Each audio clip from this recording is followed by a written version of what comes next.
দক্ষিণ গাজার আল মাওয়াসি উদ্বাস্তু শিবিরে ইসরায়েলি বাহিনীর বোমা হামলায় কমপক্ষে ৯০ জন প্রাণ হারিয়েছেন। আহত হয়েছেন ৩০০ জনেরও বেশি মানুষ।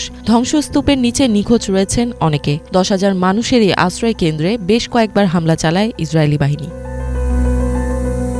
এই হামলায় ফিলিস্তিনের সশস্ত্র গোষ্ঠীর জ্যেষ্ঠ কমান্ডার মোহাম্মদ দেইফকে লক্ষ্যবস্তু বানানো হয় বলে দাবি করে ইসরায়েল। নেতানিয়াহু বলছেন, তবে দেইফ মারা গেছে কিনা তা নিশ্চিত নয়। ফিলিস্তিনের প্রতিরোধ গোষ্ঠী বলছে, দেইফকে লক্ষ্যবস্তু বানানোর মিথ্যে দাবি করে শিবিরে ভয়াবহ গণহত্যা চালিয়েছে তারা।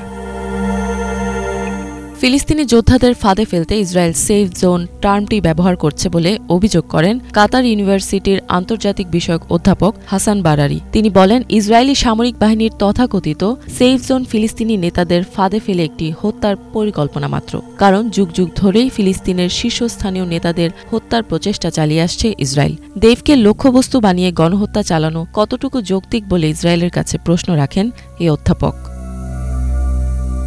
শনিবার পশ্চিম গাজার এক উদ্বাস্তু শিবিরেও হামলা চালায় ইসরায়েলি বাহিনী। এতে কমপক্ষে ১৭ জন মারা যান। উত্তর গাজার ৭ই উদ্বাস্তু শিবিরে এক মসজিদে হামলার পর মুসল্লিসহ কমপক্ষে ২০ জন মারা গেছেন। ওদিকে সিরিয়ার রাজধানী দামেস্কে ইসরায়েলি বিমান হামলায় সিরিয়ার এক সৈন্য মারা যায়। আহত হয় ৩ জন।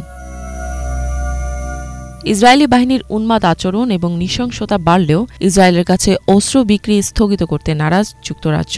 ৭ই অক্টোবর থেকে গাজায় ইসরায়েলি হামলায় কমপক্ষে ৩৮,৪৪৩ জন প্রাণ হারিয়েছেন।